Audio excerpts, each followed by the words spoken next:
Mm-hmm. So, good evening, Lexi Mucci. Good evening, Davey Joe. So wonderful to be here with you in this moment as the sun is going down. And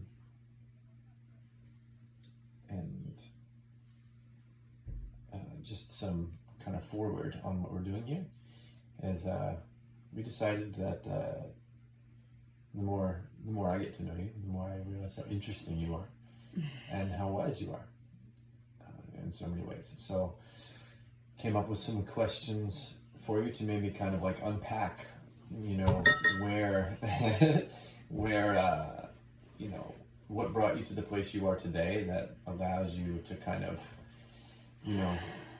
to be in a position to help others, to guide others who may be in need of guidance, and to offer life life wisdom, so Thank you. yeah, thanks for being here and being open to this. So to begin, who are two of the most influential people in your life?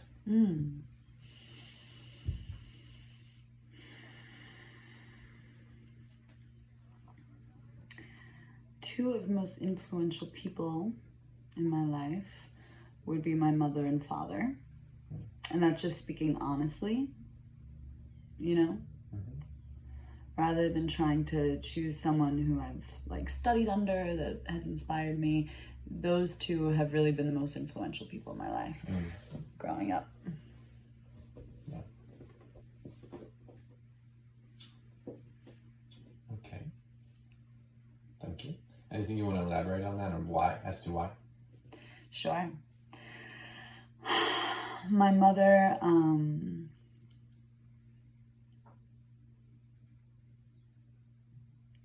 feeling a lot of emotion. Okay. Come up. No obligation to share anything you don't want to. If you need time, we can take time and rest on that if you like. Okay, well, I'll speak on it. Okay. I don't mind emotion. Yeah. I love it, actually. Yeah. So I moved around a lot growing up, and my mother shifted and changed a lot in the middle of my life. So when I was around 11, 12, she found yoga, and I started practicing with her at that age. And then my senior year of high school, her husband Todd, herself, and I all did a yoga teacher training together. So that was such a beautiful experience for me to be able to do that at such a young age. But yoga didn't really feel like my own until I was off on my own. There was something about her teaching it that made me not really want to, I really wanted to make it my own. I didn't want it to be hers that I learned from her, because it wasn't that.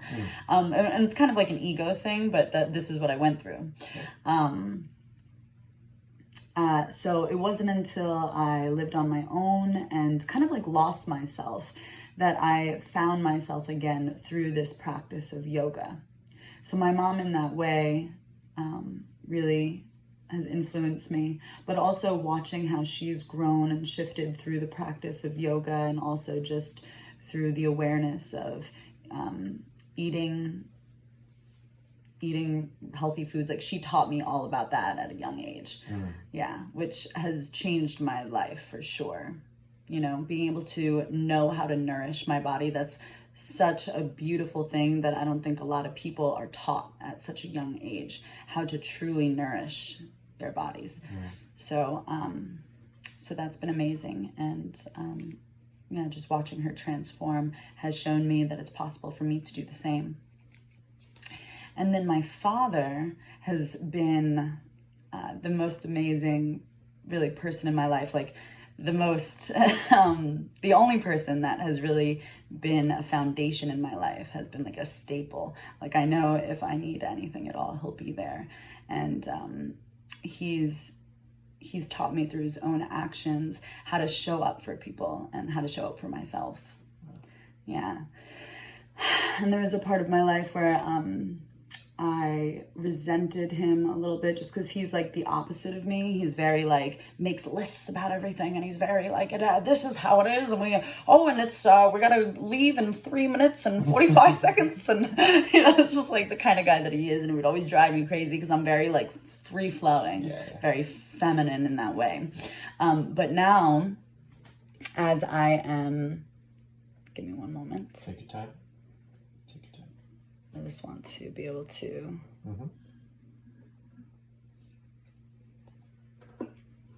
create the stopped. Okay. So where was I? So my father, so now as I am growing and expanding and kind of like healing ancestral wounds within me, I'm able to learn from my father's masculine ways, and those lists are so necessary in my life now. So I'm really learning from the things that have annoyed me about him, that those are the things that I actually need to bring into my life. And so the aspects of himself that I am taking now and making them my own have allowed me to become like the businesswoman that I am, and allowed me to get stuff done and become really, really grounded and create a beautiful foundation for myself and be able to take care of myself in every single way that I've ever needed. I am what my father has always been for me. I am that for myself now, and that feels really good. It's a beautiful message there. Beautiful. Thank you so much for sharing and being open and vulnerable to that. So this kind of leads into the next question in a way. You live very consciously. You live with a great awareness of yourself and the world around you. And you just live in a very conscious and aware way. And maybe some of it was answered through the other questions, but what really led you to living in such a conscious way, or another way we can word it is, what's the turning point that really made you step firmly on this kind of like divine path? Mm-hmm. I think this whole conversation is going to bring up a lot of emotion. Okay.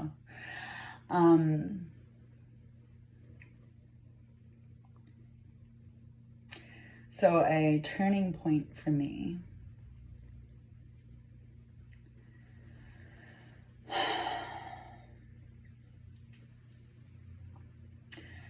So growing up, I had like an awful relationship with my body and just towards myself. There was a lot of self-love that I was lacking. And at one point in my life, I really just like was just filled with depression, anxiety, and was really numbing myself through alcohol and abusing drugs. And I would say that the moment where I kind of opened my eyes to what I was doing to myself, it was during my second yoga teacher training with Shiva Ray in California. Yeah, I was like so kind of like addicted and just like reliant on outside sources to just function in the world that I like snuck ketamine onto the plane with me and took it to California. Wow. And so that I could have it during the yoga teacher training, just in case I got like really anxious.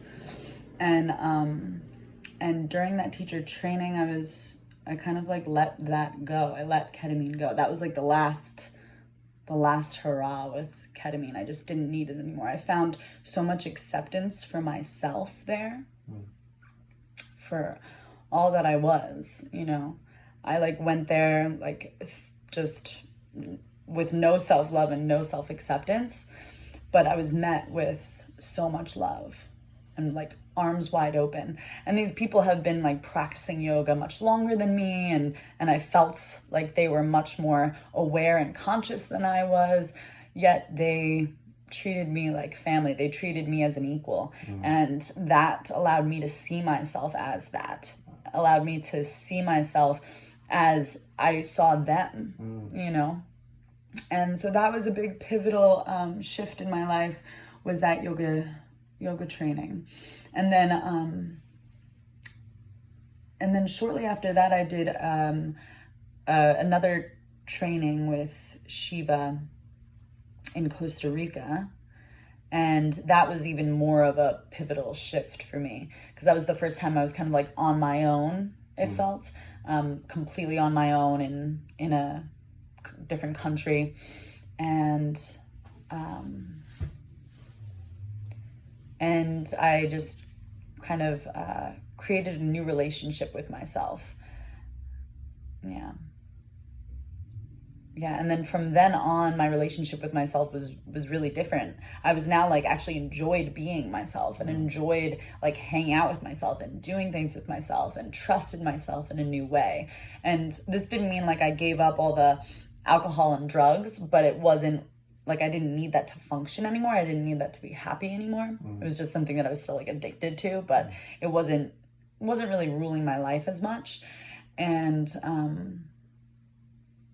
I just, from then on, I was really open to learning and expanding, because I was shown my purpose. I was shown that I had a purpose.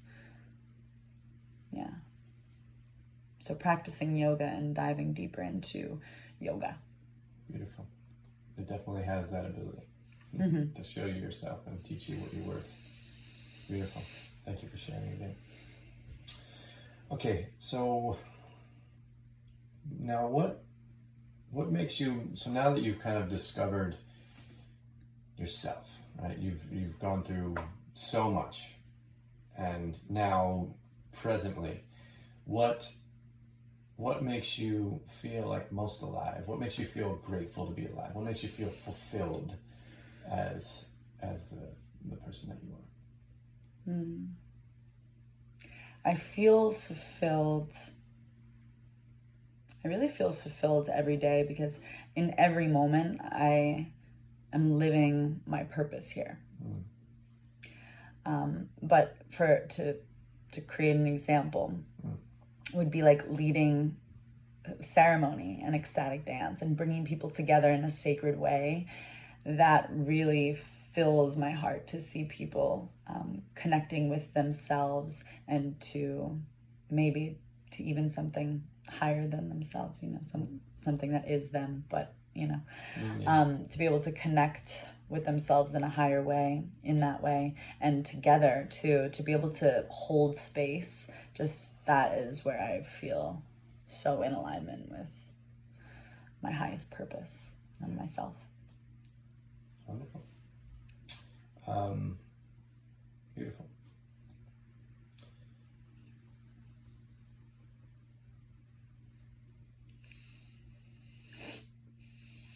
So this is kind of out of left field. This is just to get in. This might be opening up a Pandora's box, but we'll see. We'll see where it goes. So how do you feel about the fate of humanity? Oh. Where do you think we're headed? About the fate of humanity.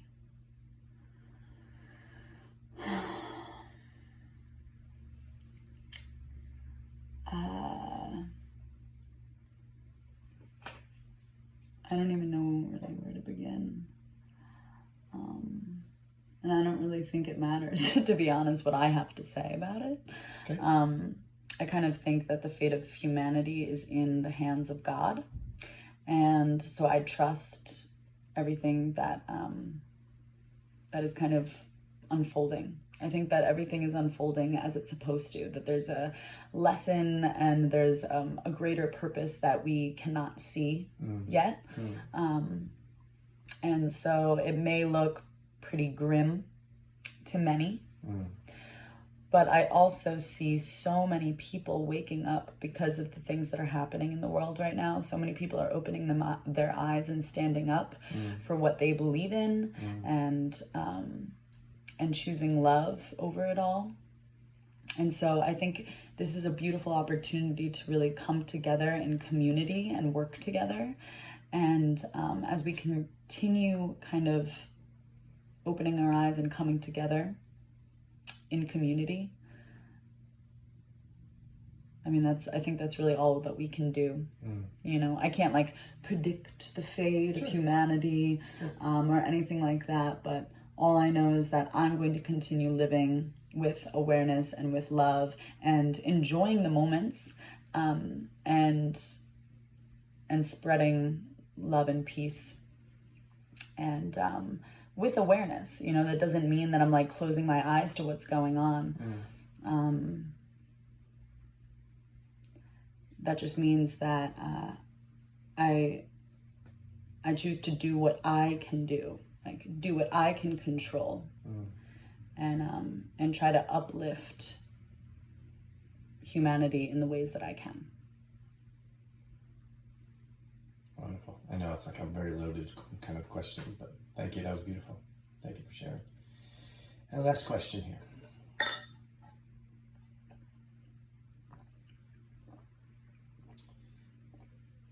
What message might you have for the youth coming into this world?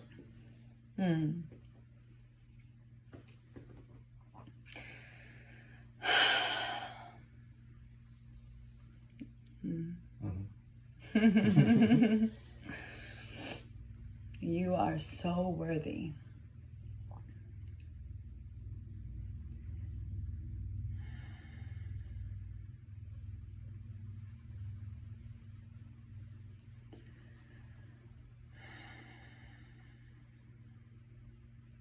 You don't need to be or change or do anything at all to be worthy. You already are so worthy and so deserving of love just as you are right now.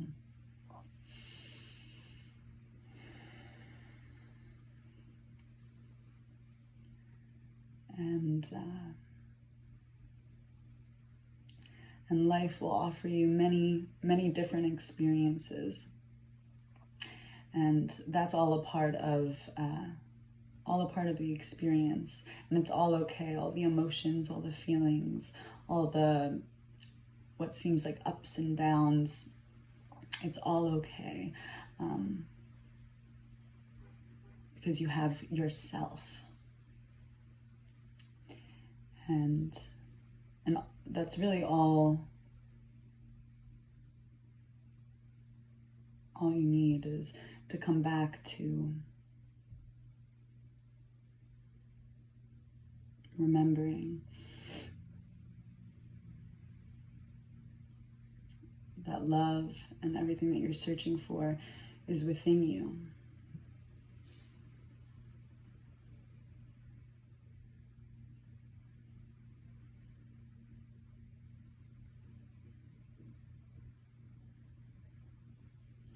You are so loved, you are so protected, and you are so guided. And you can do absolutely anything that you set your heart and mind to. There are no limitations to what you can accomplish and what you can dream. You can absolutely dream anything and do it. Believe in yourself and think nice thoughts to yourself. Remind yourself constantly of your worth and how strong and powerful you are, and step into that power.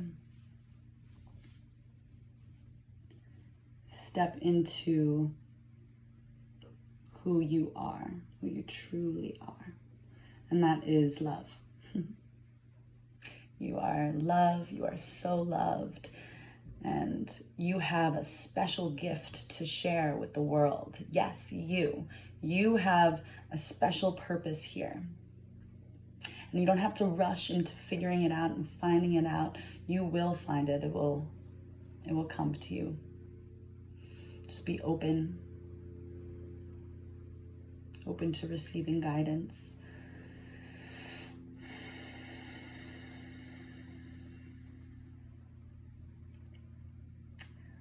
The world needs your gifts. The world needs you. The world needs to hear your voice, your unique, beautiful voice.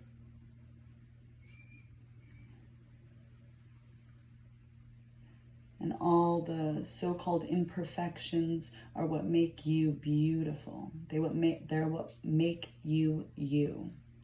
So love every bit of yourself. Love every so-called imperfection.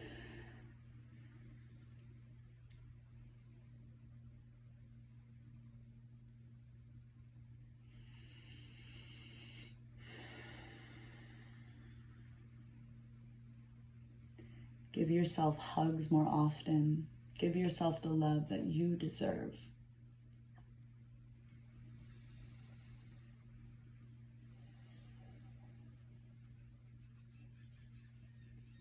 Beautiful. Thank you so much for sharing a little bit of your story and for sharing your wisdom and insight and your perspective, really grateful for your vulnerability, your honesty, and everything you are and everything you have to share. Thank you so much. Thank you.